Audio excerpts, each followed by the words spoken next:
जलील साहब ने बहुत ही गंभीर आरोप लगाया है कि ये एक्सीडेंट में मौत नहीं है तो ये मर्डर। सर क्या सोच के आपने इससे? देखिए, क्या सरकार अंधी है?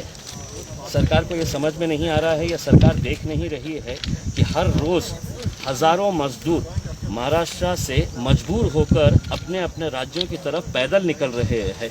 इस तपती धूप के अंदर छोटे छोटे बच्चों को लेकर बुजुर्ग लोग, नौजवान लड़के, ये लोग या तो साइकिल के ऊपर 1400, 1500, 1600 किलोमीटर का सफ़र तय करने के लिए ये लोग पैदल इस वजह से निकल रहे हैं कि इन्हें कोई सुविधा नहीं दी जा रही है। मैंने खुद ने prime minister's office, railway minister, railway department, इनको सबको ट्वीट के जरिए बार बार ये बताया था कि कई हजार मजदूर यहाँ पर फंसे हुए हैं करके। इसके बावजूद अगर ये घटना होती है, ये एक्सीडेंट होता है, तो ये एक्सीडेंट नहीं है, ये हत्या है। और इस हत्या के पीछे रेलवे डिपार्टमेंट के ऊपर हत्या का केस रजिस्टर होना चाहिए, प्राइम मिनिस्टर्स ऑफिस के ऊपर है तो रजिस्टर होना चाहिए। क्योंकि अगर आप सिविल एविएशन मिनिस्टर ये प्लानिंग कर सकते हैं कि 7 तारीख से लेकर 14 तारीख के बीच में इतने हजार हम मुसाफिरों को विदेशों से हम यहाँ पर हवाई जहाज के जरिए लेकर आएंगे, तो इन गरीबों को सड़कों के ऊपर क्यों छोड़ा गया है? मरने के लिए ही छोड़ा गया ना, कि मरने के बाद क्या होगा।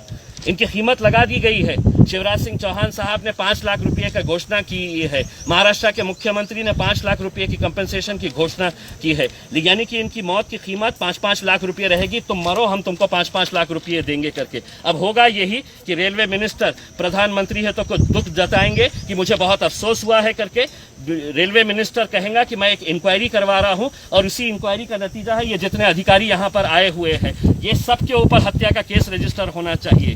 ये गरीबों को आज भी आप देखें, अगर आप रोड के ऊपर जाइए तो कितने 100 मजदूर आपको अभी भी रास्ते के ऊपर मिलेंगे जो रोड के ऊपर निकले हैं सिर्फ इस उम्मीद के ऊपर कि हमको कहीं ना कहीं कुछ ना कुछ सहारा मिल जाएगा करके। और ये भी जो मजदूर निकले थे इस उम्मीद के ऊपर निकले थे कि कम से कम हमें औरंगाबाद से जो ट्रेन जाने वाली थी जबलपुर, वो ट्रेन के अंदर हमको जगह मिल जाएगी करके इसमें। लेकिन क्या ये सरकार को दिख नहीं रहा है? हर रोज आप लोग ही दिखा रहे हैं, आपके चैनल के ऊपर ही दिखाया जा रहा है कि कैसे ये गरीब लोग सड़कों के ऊपर इतनी तपती धूप के अंदर 1400, 1500, 1600 किलोमीटर का सफ़र के तय करने के लिए निकले हुए हैं।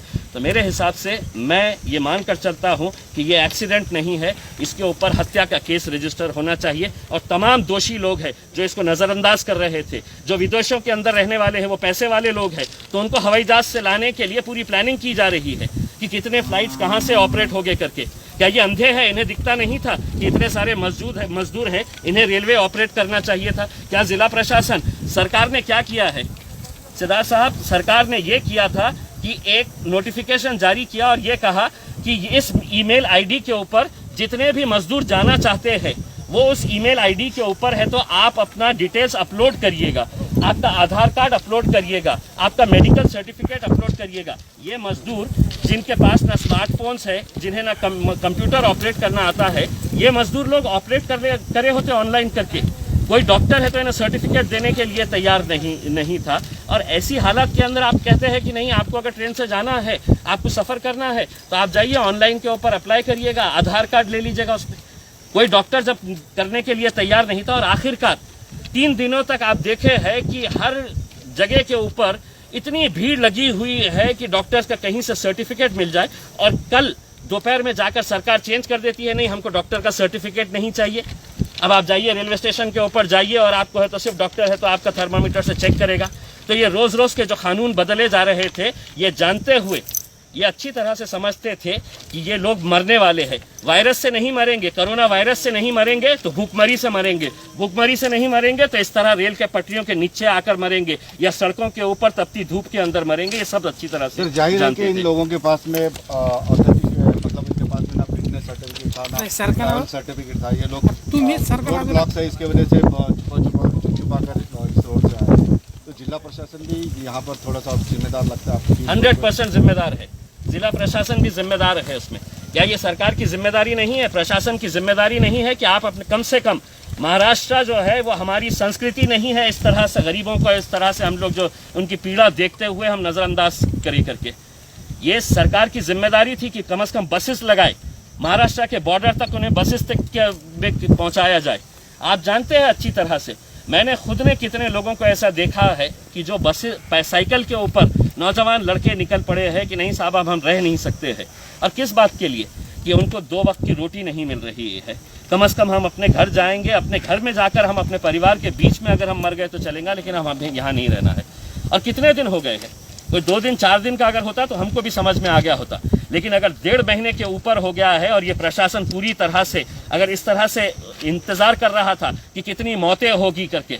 प्रधानमंत्री का बयान सुनिएगा, अफसोस हुआ है। प्रधानमंत्री को क्या दिखता नहीं है? प्रधानमंत्री टीवी देखते नहीं है क्या? ट्वीट्स पढ़ते नहीं है क्या? उनको पता नहीं है कि इतने सारे मजदूर जो रोड के ऊपर निकले हुए हैं उनकी हालत क्या है करके। अभी मैं आ रहा था, एक आदमी छोटे से बच्चे को 2 साल के बच्चे को लेकर है तो कितनी दूर से निकला हुआ है, 150 किलोमीटर का सफर किया है। आप निकलिए, आपको खुद मिलेंगे वो लोग यहाँ पर भी। सर इसमें बात ये है कि ये लोग जो है एक स्टील कंपनी में काम करते थे जालना पे, तो उस कंपनी की भी जिम्मेदारी बनती थी कि उनको खाना पानी मुहैया करें। देखिए, सरकार ने तो एक कागज निकाल दिया, कागज के टुकड़े के ऊपर लिख दिया है उसके ऊपर कि किसी की भी पगार काटनी नहीं चाहिए, किसी को नौकरी के ऊपर से निकालना नहीं चाहिए। लेकिन क्या लेबर डिपार्टमेंट ने ये चेक किया है कि इन लोगों को इनकी पगार मिल रही थी, इन लोगों को नौकरी से रखा गया है या नौकरी से निकाला गया है? आज औरंगाबाद और जालना अगर देखा जाए तो ये एक इंडस्ट्रियल सिटी है, लेकिन यहाँ पर कितने सारे मजदूरों को कहा गया है कि अब आप जाइए घर के ऊपर। अब वो जाएंगे तो जाएं कैसा? सरकार ने ये तो कह दिया है कि हम आपको ट्रैवल पास दे देंगे। अब ट्रैवल पास देने के बाद कैसा जाएंगे आप मुझे ये बताइएगा। सरकार के या प्रशासन की तरफ से क्या इंतजाम किया गया है? हम तो उत्तर प्रदेश या मध्य प्रदेश की बात नहीं कर रहे हैं। अगर औरंगाबाद से किसी को नागपुर जाना है, जो महाराष्ट्रियन बंदा है, अगर किसी को नांदेड़ जाना है, किसी को उस्मानाबाद जाने का है, मुंबई जाने का है, तो उसके लिए क्या प्रावधान किया गया है? ये हम प्रशासन से सवाल करना चाहते हैं। कोई प्रावधान किया गया है? कोई इंतजाम किया गया है? नहीं, हम आपको सिर्फ पास दे रहे हैं, आप अपना करिएगा। अरे जिस आदमी के पास 2 वक्त की रोटी नहीं है खाने के लिए, अगर आप उसको इस तरह से कागज का टुकड़ा दे देंगे और कहेंगे कि नहीं अब हमने पास दे दिए है, अब तुम तुम्हारा इंतजाम कर लो करके, तो मेरे हिसाब से ये एक खेल है, खिलवाड़ है।